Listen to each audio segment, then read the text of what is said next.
I feel we should call this program The Evolution of the Latin and American Dances. Let's continue. And I will begin with the rumba. Rumba! Rumba, the way we know it now, is a romantic dance.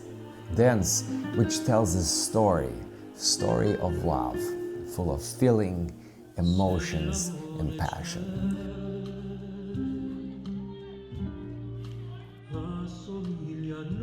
We can even say that rumba is like a soul of ballroom dance. But it wasn't always the same. Today I would like to dive deeper into the roots of this dance, into the soul of this dance, see how it evolved, how it changed, and how it became the way we see it now. So, welcome to Ballroom with Alexey, and today we're gonna tell story of rumba. Let's do it.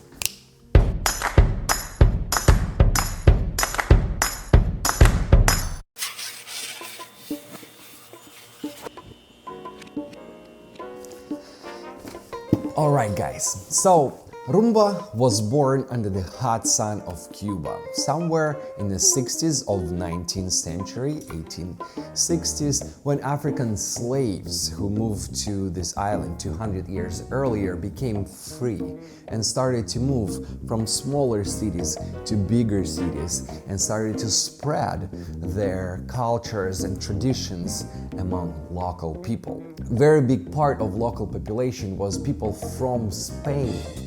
So rumba was born as a mixture, as a result of mixture of these two incredibly rich musical cultures, Spanish and African. So from Spain, rumba got its melodical side, its vocal, Spanish guitar and lyrics. And from Africa, it's got its energy, its drumming side and rhythmical parts.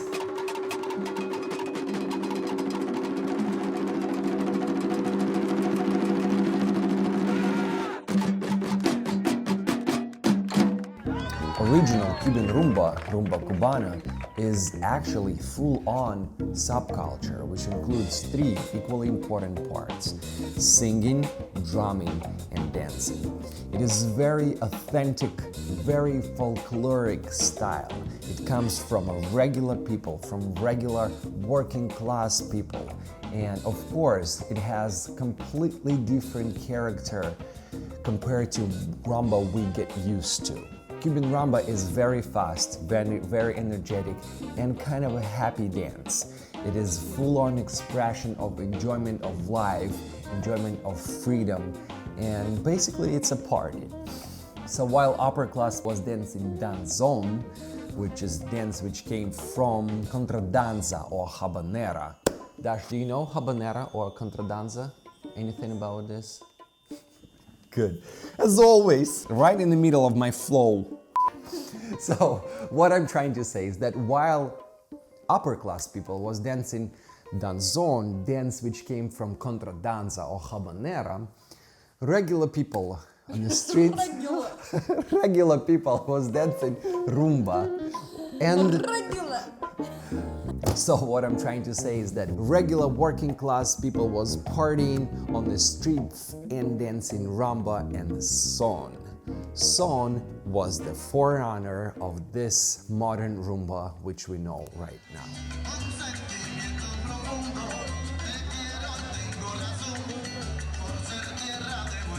Of course, music, dancing, and even language is constantly evolving and changing. And before I will start talking about this modern rumba and how it came to United States and Europe, I would like to mention that this Cuban rumba, rumba cubana, that this style had and still has an incredibly massive influence on music globally. So musicians from Cuba started to travel to United States, and they introduced a new approach to the rhythm, which affected almost all modern style of music. Modern jazz, disco, funk, hip-hop, house music, everything. So I think it is crazy, but super important to remember that Through the horror of slavery was born so many beautiful things, and Latin American style of dancing, of ballroom dancing, is part of it. So yeah, let's remember it. Alright, so in United States, people started to talk and hear about rumba starting in 1914s, but back then this style didn't really resonate with the people, and it took approximately 20 years of development and shaping of this style all the way till 1930s, and only in 1930s this style became more popular and more well known as American rumba. We called it the square rumba. This rumba combined American big band jazz music with Afro-Cuban rhythms, if to be more specific, with son cubano and bolero son. Exactly that son which came from that party, working class party, which happened in the streets of Havana. Actually, this name rumba was purely marketing decision, since there is no really any connection with Cuban rumba. So the basic step of American rumba is the box step. Musical pattern is slow, quick, quick. Steps are made on count number 1, 3, and 4. And the musical signature of this music is 4/4. In Europe though, rumba appears because of the Pierre Monsieur. I and my partner, Pierre. He's a professional ballroom dancer and dance teacher from London, who, while he was visiting Cuba in 1947, got inspired by dancing culture of this island.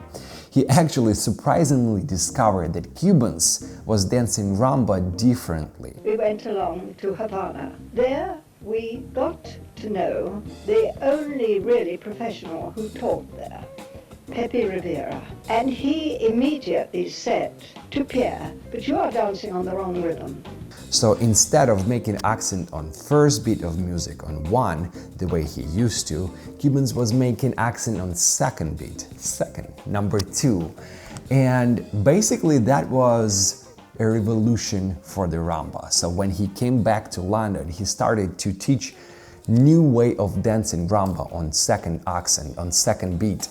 And after long debates in 1955, this way of rumba got approved by ISTD, Imperial Society of Dance Teachers. Since that time, this way of rumba became a foundation of teaching and competing rumba all over the world.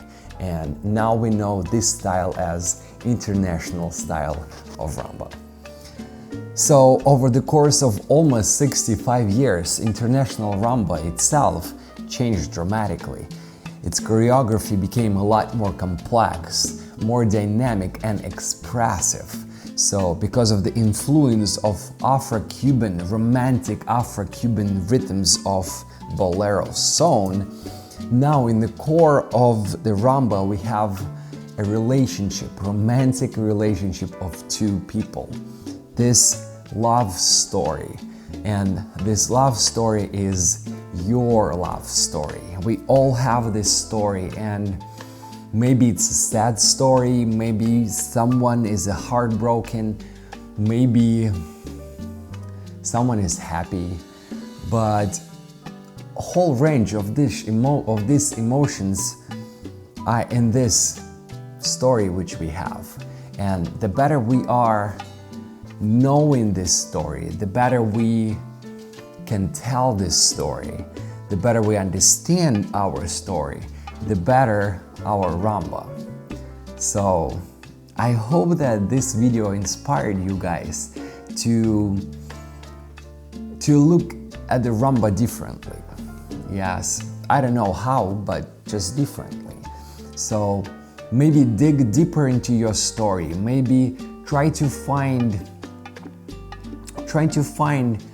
more colors to your story and express yourself when you dance. And when you dance rumba, you know, just express yourself fully. Don't hide it, just tell it, all right? Thank you guys for your attention. I hope this video was helpful and inspiring for you, and If it was helpful, please make sure to press this like button, subscribe, and leave me a little comment below. All of these little actions helps reach more people, okay? So thank you very much, and I will see you really soon on my next video.